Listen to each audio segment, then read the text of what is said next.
Tiap Balai Agung itu didampingi perempatan. Itulah ciri daripada desa, kemudian dia akan ada wantilan. Itu kalau masih utuh. Nah, baru ditentukan oleh banjarnya nih dibangun dangin margi tapi dauh margi kan.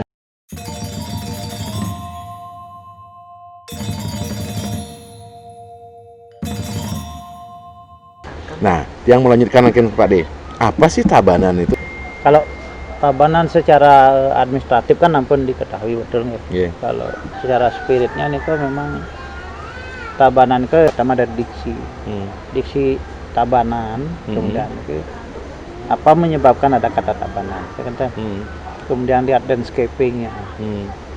Dia punya lautan sama gunung. Nah, itu. Kemudian karakteristik masyarakatnya. Nah, kemudian kenapa itu diwujudkan dengan tata bumi desa dan jagat tabanan. Jadi ring dijo desa niki akeh perluane, ring dijo akeh perempatan. Nah, niki ya kemudian menjadi suatu titik-titik kita mengenali tabanan itu. Ring dijo alasnya nih kan. Alas desa niki ring dijo tapi namanya semua desa ring tabanan ki bisa ditandai dari Balai Agung. Dari Balai Agungnya. Tiap Balai Agung itu didampingi perempatan. Itulah ciri daripada desa, kemudian dia akan ada wantilan.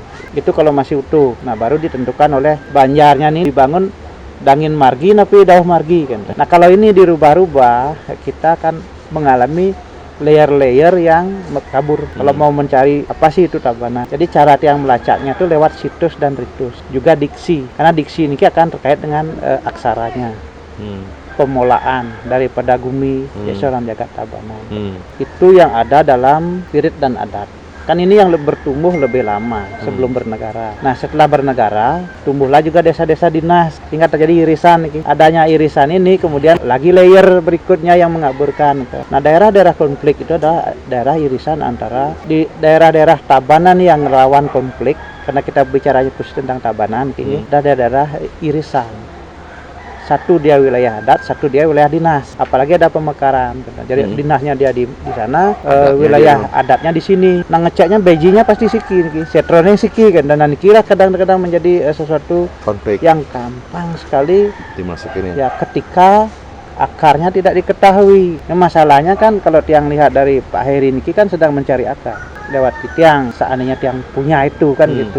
Mudah-mudahan tiang bisa menjawab apa yang dicarikan itu kan. Tapi kan tiang tidak bodoh juga kalau mencari bukan kepada orang yang tidak punya kan. Tiang justru mencari kepada orang yang punya dong harusnya kan. Jadi tiang bisa sedikit berbagi lah kan. Yang tiang ketahui karena Bali ini juga berlapis. Dalam artian walaupun tiang punya 100%, ada tatanan di Bali bisa kelawan dadi kan. Kalaupun tiang tahu, tiang tidak boleh memberikan semua. Karena tendados kedadosan bisa kelawan dadi, walaupun tiang bisa dadi pun tiang kan ada orang boleh atau jadi tapi pengetahuannya tidak punya. Nah, jadi tiang akan melakukan niko juga saat kapan tiang boleh bicara apa, karena niki tiang masih pegang karena niki kan terkait dengan tentang pertiwi ning tabanan karena nyatuang pertiwi tabanan niki dan nyatu tentang jati ning tabanan itu.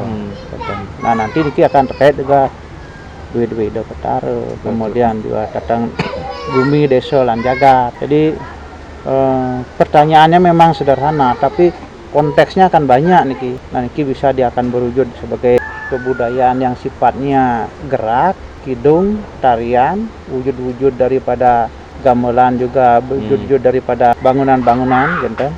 Juga wujud wajah desa itu kait niko. Nah, kalau kita mau memotret itu nilai tabanan itu ya tetap ada nilai-nilai tabanan yang masih original sebenarnya. Baru kita bisa. Jadi tiang cukup senang nanti berbicara sesuatu itu ketika tiang turun ke lapangan. Ya, begitu kita turun ke lapangan kan ketemu bukti-bukti dan jejak-jejak niko kan. Nah, kan Pak D mendalami jati diri tabanan niko. Kalau kita lihat sekarang sejabak tabanan di pura mana yang sebagian besar masih mempertahankan jati diri tabanan aslinya nih Kak? Pura